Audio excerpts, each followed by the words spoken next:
Bonjour, alors ça me fait plaisir d'être ici aujourd'hui pour vous parler des résultats qu'on a eus dans cette étude-là. Je vais prendre la prochaine heure pour vous parler des résultats, les faits saillants en fait, parce que c'est une grosse enquête qu'on a faite, là, une grosse évaluation sur les impacts de la loi sur la protection de la jeunesse, les modifications qui sont entrées en vigueur en juillet 2007. Là, je vais voir, je vais m'installer là, mais... Bon. Geneviève le disait, le rapport complet, le PowerPoint que je présente aujourd'hui, ça va être disponible à ces adresses-là que vous avez ici.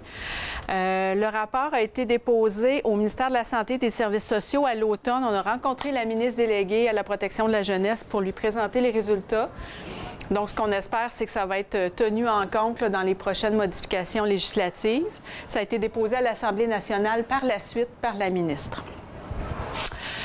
Donc, sans plus tarder, je vais d'abord faire une petite mise en contexte. Je vais revenir sur les principales modifications là, qui ont été faites à la loi en 2007.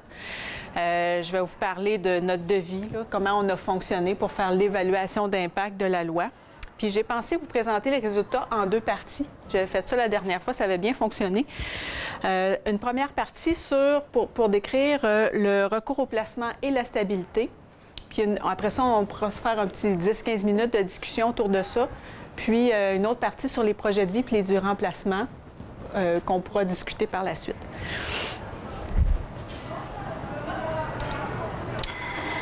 Donc, parmi les objectifs des modifications à la LPJ, il y en avait plusieurs. Je ne les mets pas tous. Je vous ai rapporté ici ceux qui se rapprochaient le plus de notre démarche d'évaluation. Donc, un des principaux objectifs, ce n'est pas le premier, c'était de réduire l'instabilité des enfants placés. Lorsqu'on a modifié la loi sur la protection de la jeunesse, on voulait accroître aussi la participation des jeunes, des parents, puis apporter là, un peu d'alléger un petit peu le processus judiciaire. Alors, pour atteindre les objectifs, il y a eu plusieurs dispositions qui ont été mises en place. Encore une fois, je ne les mentionne pas tous, mais celles que je vous mets là sont directement reliées à notre évaluation. Donc, il y avait toute une série, là, dans les modifications, une série de clarifications de principes qui étaient mis de l'avant dans la nouvelle loi. Je vous en montre quelques-uns, quelques principes réaffirmés dans la nouvelle loi. D'abord, on réaffirme l'importance, pour chaque décision qu'on prend en protection de la jeunesse, de maintenir l'enfant dans son milieu familial. Lorsque sa sécurité et son développement sont compromis, qu'on doit absolument le retirer de chez lui, bien, il faut respecter certaines règles. Il faut assurer la continuité des soins et la stabilité des liens de cet enfant-là avec son entourage. Il faut privilégier le plus possible de le placer auprès d'une personne qui est significative pour lui. Il faut tenter d'impliquer le parent dans le processus, puis essayer là, de privilégier un projet de retour dans le milieu familial. Et quand ça, c'est pas possible, bien, il faut vraiment assurer un milieu de vie qui est permanent pour cet enfant-là. Sauf que le problème, c'est que dans la loi, on ne définit pas c'est quoi un milieu permanent. Par contre, les DPJ se sont donné un cadre de référence pour définir les différents projets de vie permanents qu'on peut mettre en place pour un enfant. Donc, on les a ici. Là, donc, évidemment, le maintien dans la famille quand c'est possible. Quand on doit placer l'enfant, on doit tenter le plus possible de le réunifier. Sinon, il y a les projets d'adoption, de tutelle, un peu moins fréquents, la tutelle, le placement à majorité puis la préparation à l'autonomie. Donc, ça vous donne une idée là, des grands principes qui ont été mis de l'avant en 2007 quand on a modifié la loi. Ensuite de ça, il y a eu aussi la détermination de durée maximale de placement. Le fameux article 91.1 où est-ce qu'on dit, bien, au-delà d'une certaine durée cumulée en placement, il faut prendre une décision, puis le juge doit rendre une ordonnance là, qui va assurer la permanence à l'enfant.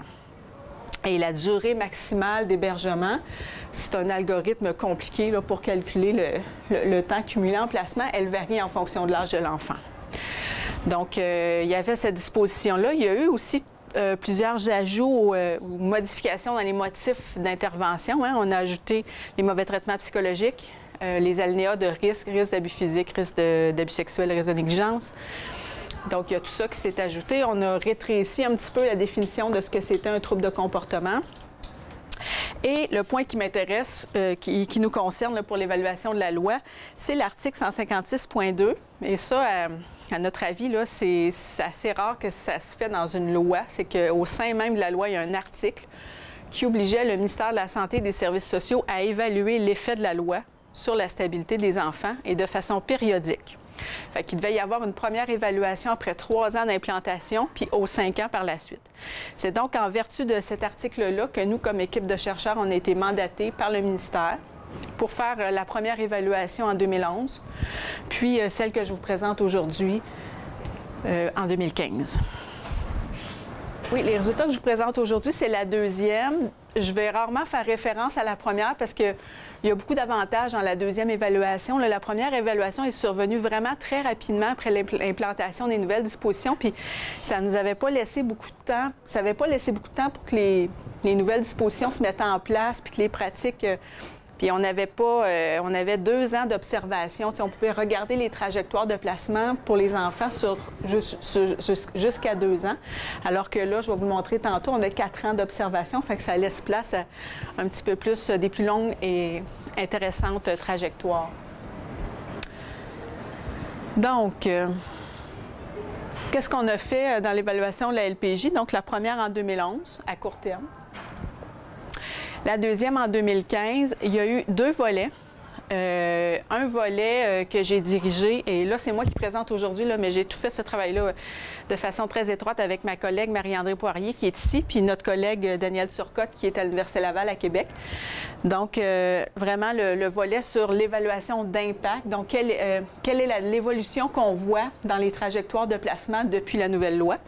Puis, il y a eu tout un autre gros volet aussi sur les points de vue des acteurs, donc plus qualitatif, qui est allé chercher de l'information auprès des parents d'accueil, auprès des parents biologiques, auprès des intervenants aussi sur c'est quoi qu'est-ce que ça implique l'implantation de ces nouvelles dispositions-là. Et ce volet-là était dirigé par Sylvie Drapeau à l'Université Laval. Donc moi, ce que je vous présente aujourd'hui, c'est relié exclusivement à ce volet-là.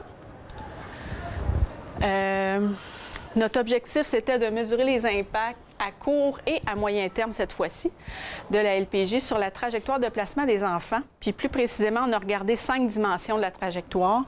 Donc, on voulait savoir d'abord jusqu'à quel point on a recours au placement. Quand on a recours au placement, on utilise quel type de milieu substitut. Une fois qu'on a placé l'enfant, est-ce qu'on est capable de maintenir une certaine stabilité dans son placement? Et pendant le placement, combien de temps cet enfant-là va cumuler en placement avant d'avoir un projet de vie stable? Et c'est quelle est la nature de ce projet de vie-là? Donc, ce sont les 5 dimensions qu'on a examinées. Puis là, vous allez le voir dans notre devis, pour les 3 premières dimensions, on a été capable de comparer 3 cohortes. Donc, on a regardé l'évolution de ces 3 dimensions-là dans 3 temps. On a comparé une cohorte d'enfants qui sont rentrés dans les services avant la nouvelle loi, une cohorte d'enfants qui sont rentrés dans les services tout de suite après la nouvelle loi, puis une 3e cohorte d'enfants qui sont rentrés dans les services après, mais un petit peu plus longtemps après, là, 18 mois après l'implantation de la nouvelle loi. Pour les 2 autres dimensions, excusez, changer de main. Donc, pour les 2 autres dimensions, les durées cumulées en placement puis les projets de vie, on l'a examiné seulement pour les cohortes, ce qu'on appelle les cohortes post, donc les cohortes après l'implantation, parce que la qualité des données avant était moins bonne. Est-ce que ça va? Donc, c'est une étude qui a été réalisée exclusivement à partir des données de service des centres jeunesse. Donc, les 16 centres jeunesse du Québec nous ont fourni leurs données de service. On a donc un suivi longitudinal qui peut aller jusqu'à 4 ans dans chacune des 3 cohortes. Et là, vous le voyez, là, nos 3 cohortes sont ici. Dans chacune des 3 cohortes, on prend tous les enfants qui rentrent dans les services pendant 1 an. Ça, c'est la période d'admissibilité. Donc, on les prend, ça forme notre cohorte. Puis, dans chacune des cohortes, on les suit pendant jusqu'à 4 ans pour documenter leur trajectoire de placement. Donc, ça nous donne, c'est pas des échantillons, là, c'est toute la population d'enfants visés, on les a tous, donc autour de 8-9 000 enfants dans chacune des cohortes qui répondaient à nos critères, là, qui étaient de rentrer dans les services pendant notre fenêtre d'1 an. On y est allé vraiment avec tout ce qui rentrait dans chacune des 16 régions. Donc, ce qu'on a, c'est représentatif de l'ensemble des 16 centres jeunesse du Québec. Avant de présenter les résultats, je passe rapidement sur la portée et les limites. Donc, je le disais tantôt, c'est des cohortes qui sont représentatives, donc ça a beaucoup de valeur. On fait un suivi sur 3 à 4 ans pour les enfants. Ça aussi, c'est très intéressant. Puis, l'esprit dans lequel on a fait ça aussi, c'est qu'on le sait qu'en vertu de l'article 156.2, c'est un exercice qui va devoir être répété à tous les 5 ans. Fait qu'on a essayé de voir comment on peut utiliser de façon optimale les données de service pour qu'à chaque fois, ça ne soit pas tout à recommencer. Alors, on a des scripts, on a construit des indicateurs qui sont reproductibles à chaque fois à partir des données PIGE, à partir des données qu'il y a dans le système. Donc, ça, c'est un avantage aussi. Puis, c'est un portrait inédit là, des enfants placés à l'échelle du Québec. Par contre, l'envers de la médaille, c'est que quand on utilise les données de service comme ça, les gens comme vous qui utilisez le système PIGE quotidiennement, vous en rentrez des données cliniques dedans. Mais en arrière, c'est très difficile à exploiter ces données-là à grande échelle. Des rapports cliniques, du champ texte, là, c'est très difficile. Donc, ce qu'on présente, c'est plus quantitatif que qualitatif. Donc, tout le portrait clinique, là, très psychosocial des enfants, de leur milieu de vie, on ne peut pas le présenter dans ce genre d'études-là. Donc, ça, c'est l'inconvénient. L'autre chose que je vous le dis tout de suite, puis ça va être important que vous gardiez ça en tête quand je vais vous parler des résultats, c'est que les résultats qu'on vous présente sur l'instabilité des enfants placés, puis les durées cumulées en placement, les deux tendent à être sous-estimés dans les chiffres que je vais vous donner. Donc, l'instabilité que je vous présente, elle est sous-estimée, puis les durées de placement aussi. Pourquoi elle est sous-estimée? Parce que dans les chiffres qu'on utilise, on n'est pas capable de... On est capable de détecter certains placements, comme les placements auprès d'une personne significative. Ils sont documentés dans le système, mais leurs données de début et de fin ne sont pas aussi fiables. Donc, on n'est pas capable de tenir compte de ces placements-là dans l'instabilité. Donc, l'instabilité qu'on va mesurer, elle ne va rendre compte que de l'instabilité qui est vécue d'un milieu formel à un autre milieu formel, donc auprès d'une ressource reconnue par le centre jeunesse. Et à ça peut s'ajouter des placements auprès d'une personne significative dont nous, on ne peut pas tenir compte dans les données parce qu'on n'a pas l'information. Donc, je vais y revenir tout à l'heure. Ça va être moins abstrait quand je vais vous présenter les résultats. Là, je vais vous le rappeler. Donc, première partie, le recours au placement et le type de milieu. On a une définition très large du placement. Alors, on a pris chaque fois, aussitôt qu'un enfant doit être retiré de son milieu familial, peu importe la durée, peu importe si c'est des mesures d'urgence, des mesures provisoires, même si ce n'est pas des mesures finales, on considère qu'il y a un placement, puis on prend n'importe quel placement qui survient pendant nos 4 années d'observation. Donc, avec cette définition-là, on obtient 66 % des enfants de la cohorte pré ont eu un placement quelque part dans les 4 années qui ont suivi. Ça a descendu à 63 puis à 60 % dans les 2 cohortes post. Donc, il y a eu 2 diminutions significatives d'une cohorte à l'autre. C'est des taux de placement qui sont peut-être plus élevés que ceux que vous êtes habitués de voir là, dans les statistiques qui sont publiées habituellement par les ministères. C'est plus autour de 50 % là, le placement. C'est à cause de notre définition. C'est parce que nous, on y va de façon vraiment plus large. Souvent, dans les données officielles, on va prendre les enfants qui sont placés dès le début de l'application des mesures.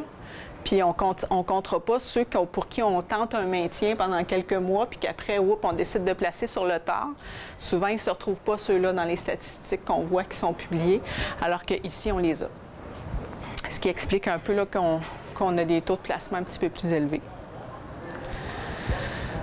Maintenant, une fois qu'on a placé les enfants, donc parmi les enfants placés, le pourcentage d'enfants qui sont placés dans des milieux informels, les personnes significatives, ce qu'on appelle aujourd'hui les familles d'accueil de proximité, c'était 10 % des enfants en pré, puis ça a augmenté à 17 % en poste. Là, vous allez voir aussi que souvent, les résultats, là, la différence se retrouve entre le pré puis le poste 1, puis entre le poste 1 puis poste 2, il n'y a pas beaucoup de différence. Là.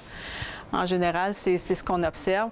Donc, l'augmentation des placements informels là, auprès des tiers significatifs, elle était significative.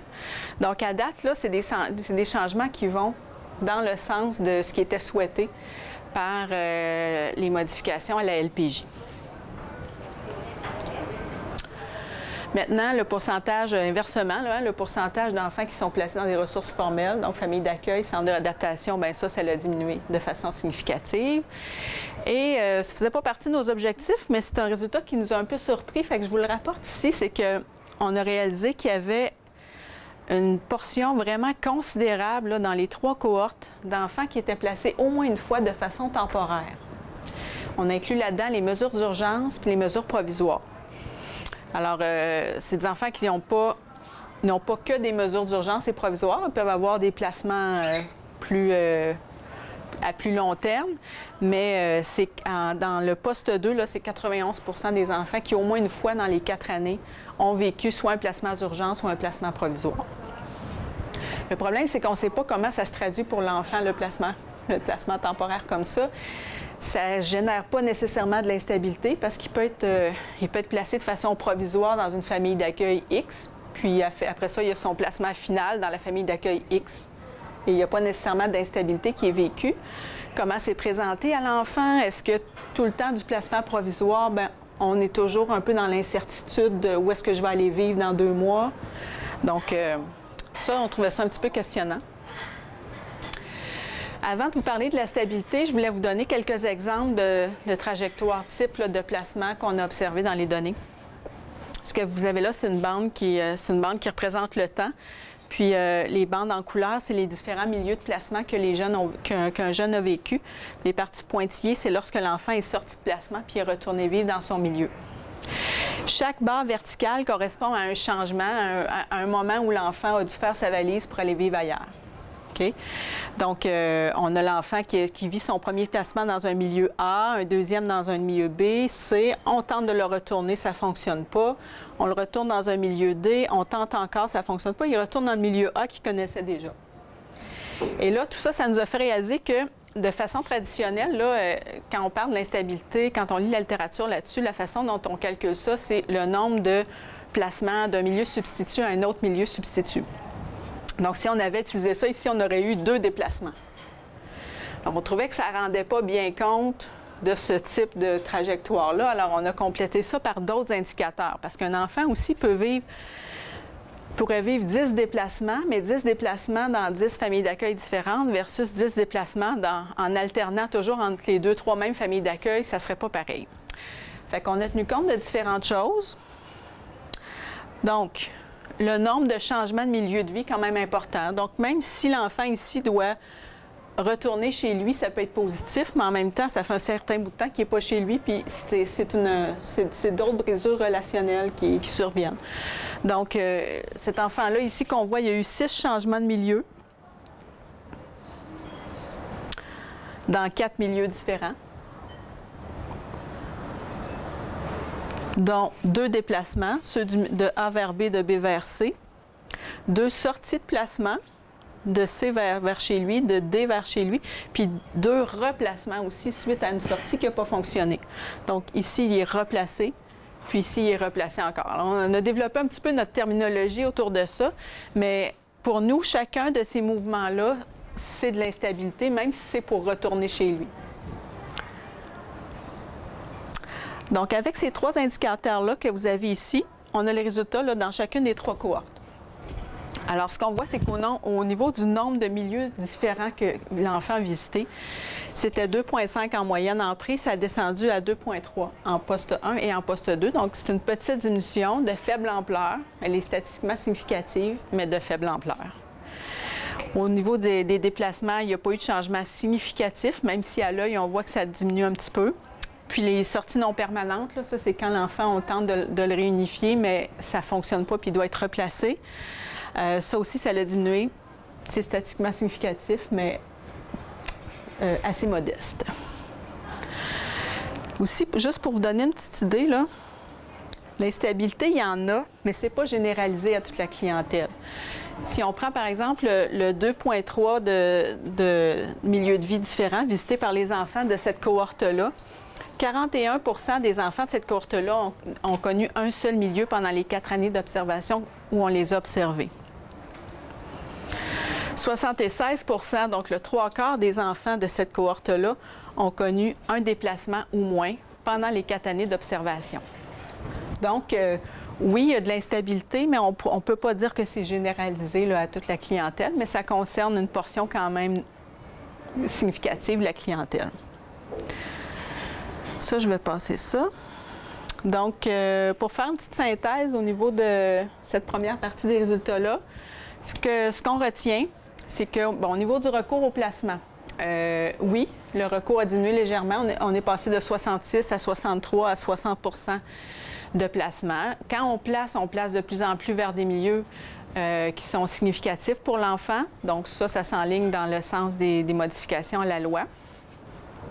Il y avait toute la question là, des placements temporaires qui touchent quand même pas mal d'enfants et qui sont un peu une boîte noire pour l'instant, qu'on ne sait pas trop ce que ça peut vouloir dire pour les enfants.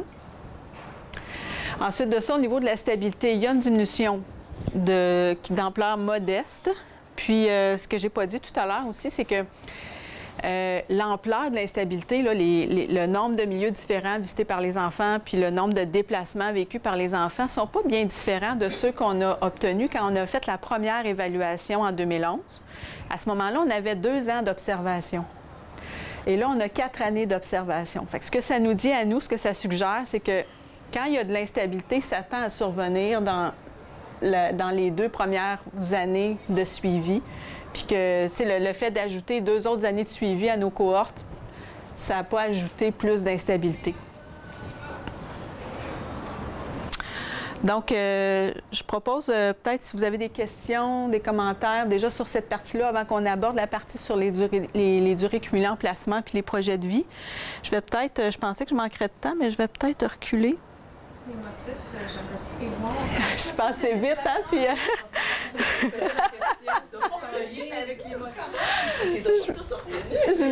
Je voulais acheter pas ça, j'aurais assez de temps, mais je pense qu'on a le temps. Fait que dans le fond, j'ai été voir pour chacun des déplacements, les motifs. Quand un enfant doit être sorti d'un placement pour aller vers un autre milieu substitut, il y a un motif qui est inscrit dans le système. Et là, il y a toute une liste, il y a toute une 20-30 motifs possibles là, qui peuvent être saisis dans le système.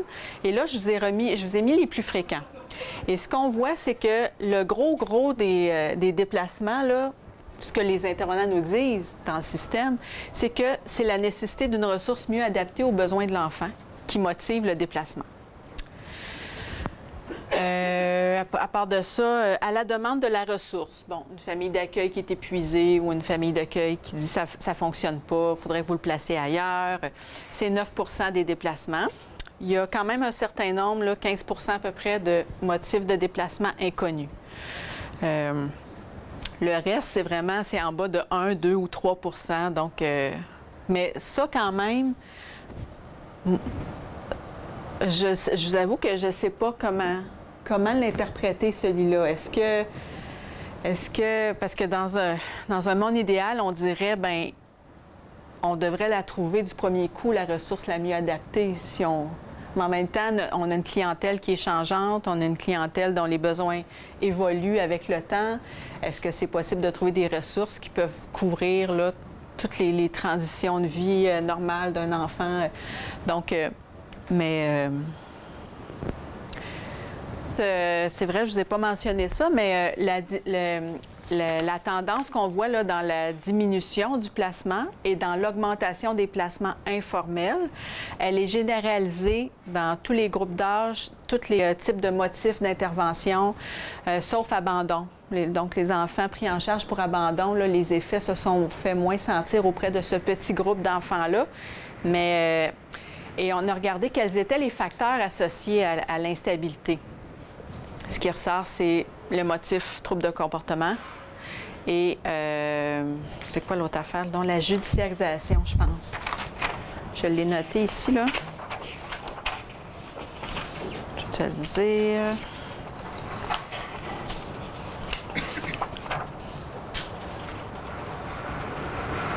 C'est ça. Les troubles de comportement, là, ça multiplie par 3 le risque d'instabilité par rapport aux enfants qui sont pris en charge pour un autre motif que ça. Puis le statut autochtone aussi. Donc, les enfants autochtones sont plus placés et sont plus placés auprès de tiers significatifs, par contre. Mais ils vivent aussi plus d'instabilité. 70 % plus de risque d'instabilité pour les enfants avec un statut autochtone. Si vous voulez, je vais passer à la deuxième partie. J'ai quand même encore un petit peu de données à présenter. Donc, sur les durées qui sont cumulées en placement dans les différents types de projets de vie. Donc, je vous rappelle nos 3 cohortes, puis je vous rappelle aussi que ce que je vous présente dans ce qui suit, là, c'est seulement pour la dernière des 3 cohortes, donc la cohorte poste 2. On a vite réalisé que la durée cumulée en placement, elle ne veut pas dire grand-chose si on la considère globalement sans tenir compte du projet de vie de l'enfant. Parce qu'un enfant qui a cumulé 12 mois en placement pour finir par être adopté versus 12 mois pour finir par être placé à majorité, ça ne s'interprète pas tout à fait de la même façon. Donc, on les a vraiment regardés, les durées en placement, en fonction des différents projets de vie. On les a calculés, bon, juste pour la cohorte poste 2, je le disais tantôt, pour l'instant, on a pris juste les enfants dont le placement était ordonné par le tribunal, ce qui fait descendre notre cohorte là, à un peu plus de 2000 enfants. On a regardé seulement les 4 types de projets de vie les plus fréquents, sinon on avait des trop petits nombres, on ne pouvait pas faire tirer de conclusions intéressantes, là. Donc, la réunification, l'adoption, le placement à majorité, et la préparation à l'autonomie, qui s'applique seulement là, chez les plus vieux, chez les ados. La tutelle, c'est à peine 1 % des enfants. C'est quoi les autres? Bien, il y a le maintien, mais c'est tous des enfants placés, donc le projet de vie de maintien dans le milieu ne s'applique pas. Donc, voici ce que ça donne. Ça va être un gros tableau, mais je vais vous guider à travers tout ça. On a séparé les différents groupes d'âge. Dans le fond, on a fait correspondre ça avec les groupes là, pour les durées maximales d'hébergement. Ça correspond à ces groupes-là. Donc, les moins de 2 ans, 2 à 5 ans, 6-11 ans. On ne le voit pas ici, c'est 12-17. Pour chacun de ces groupes-là, on va regarder c'est quoi le dernier projet de vie qui a été actualisé pendant les 4 années d'observation. Quel pourcentage d'enfants ça correspond? Et pour chacun des types de projets de vie, quelle est la durée que l'enfant a cumulée en placement avant que ce projet de vie-là soit actualisé? Et quel est le pourcentage pour lequel le projet de vie ne se maintient pas? Un projet de vie qui ne se maintient pas, c'est une réunification qui aboutit à un replacement ou un placement à majorité pour lequel l'enfant doit être déplacé à nouveau. Le juge ordonne un placement dans une famille d'accueil X, l'enfant doit être déplacé ultérieurement dans une famille d'accueil Y. On va dire que son projet de vie ne s'est pas maintenu. Alors, si on regarde pour les moins de 2 ans, ce qu'on voit, c'est que la principale option, c'est la réunification qui touche 23... excusez, c'est pas ça du tout. C'est l'adoption qui touche 35 % de ces tout-petits-là. L'adoption survient en moyenne après 22 mois de placement. Donc, après ça, là, on a placement à majorité, puis réunification, c'est une option, c'est le seul groupe pour lequel la réunification n'est pas parmi les options les plus fréquentes, là. Donc, c'est 23 % des tout-petits qu'on oriente vers un projet de réunification. La réunification se produit après 10 mois en placement, puis il y a 17 % des réunifications qui aboutissent à un replacement, donc qui échoue en quelque sorte. Pendant notre période d'observation. Pendant les 4 années qu'on observe. Merci de le rappeler. Donc, c'est ça. Ce qu'on peut retenir des tout-petits, c'est que c'est un groupe qu'on oriente surtout vers des projets d'adoption. Chez les 2 à 5 ans, c'est un petit peu différent, vous allez le voir. Oui? Il y a 16, après 16 mois, il y a 29 % des jeunes qui sont placés jusqu'à majorité. Oui. En fait, il y a 29 % des jeunes pour qui il y a une ordonnance de placement à majorité après 16 mois de... Fait que ça prend 16 mois avant que l'ordonnance de placement à majorité soit émise. Avant ça, c'est... Pour des 0-2 ans, oui. Chez les 2 à 5 ans, bien, l'adoption, on le voit, hein, ça concerne seulement 5 % d'entre eux. Donc, déjà, après 2 ans, c'est un projet de vie qui est beaucoup moins fréquent. Donc, on opte beaucoup plus pour la réunification qui touche 36 % de ces enfants-là. Après, la réunification survient après 9 mois de placement, ce qui est quand même... mais les 16 % d'entre eux doivent être replacés par la suite. Placement à majorité, quand même assez fréquent, 28 % de ces enfants-là, et l'ordonnance survient après 19 mois de placement. OK. Chez les 6-11 ans, c'est notre plus gros groupe d'enfants, ça là. L'option la plus souvent choisie, c'est la réunification à 44 %. Les enfants sont réunifiés après 11 mois, mais 23 % de retour après la réunification. Donc, c'est des enfants qui sont, oui, surtout réunifiés, mais souvent doivent être replacés par la suite. 30 % de ces enfants-là sont placés à majorité. Chez les adolescents, les 12-17, la réunification est encore le projet le plus fréquent. Ça touche 62 % d'entre eux après presque 1 an de placement. Et le retour de 19 %, donc ces enfants-là doivent être replacés suite à la réunification. Et ce dont Marie-André parlait tout à l'heure, Nadine, là, c'est le 22 % de ces ados-là qui sont placés à majorité et qu'il y en a 37 % qui doivent être déplacés dans un autre milieu substitut par la suite. Donc, vraiment, le placement à majorité, ce n'est pas une garantie de stabilité. C'est pas ce que nous disent les données. Je ne sais pas si vous avez remarqué, mais j'avais laissé une petite ligne blanche ici. C'est parce qu'on a un certain nombre d'enfants pour qui on a, et des fois c'est un nombre assez important, pour qui on n'a identifié aucun projet de vie actualisé, parmi ceux que nous, on avait identifiés. Donc, c'est 14 % des tout-petits, 31 % des 2 à 5 ans, 26 % des 6-11 ans, puis 9 % des adolescents. C'est quand même... on s'est beaucoup questionné là-dessus, mais finalement, probablement que ça a à voir avec notre façon de définir ce qu'est un placement à majorité.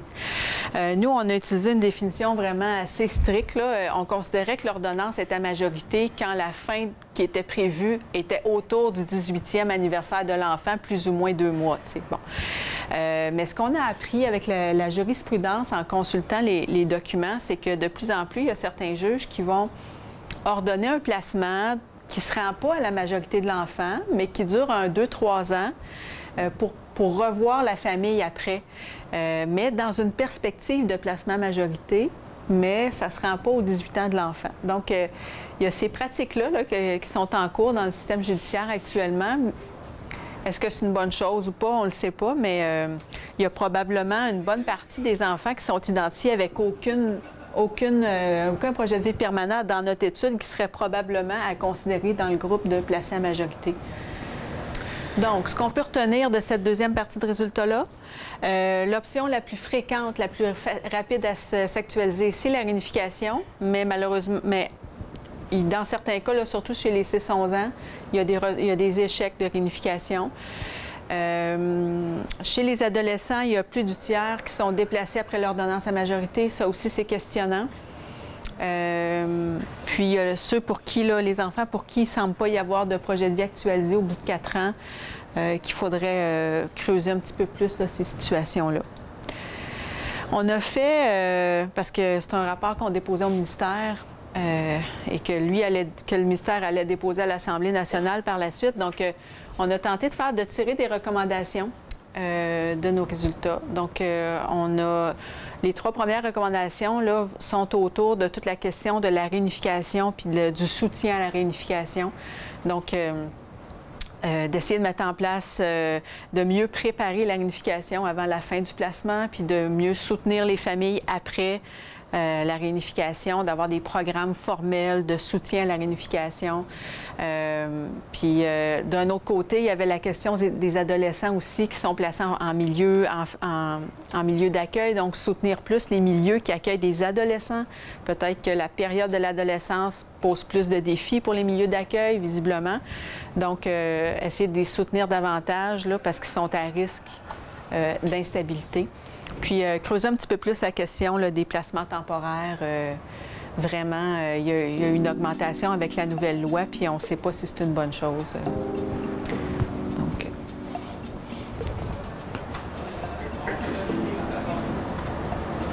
voilà.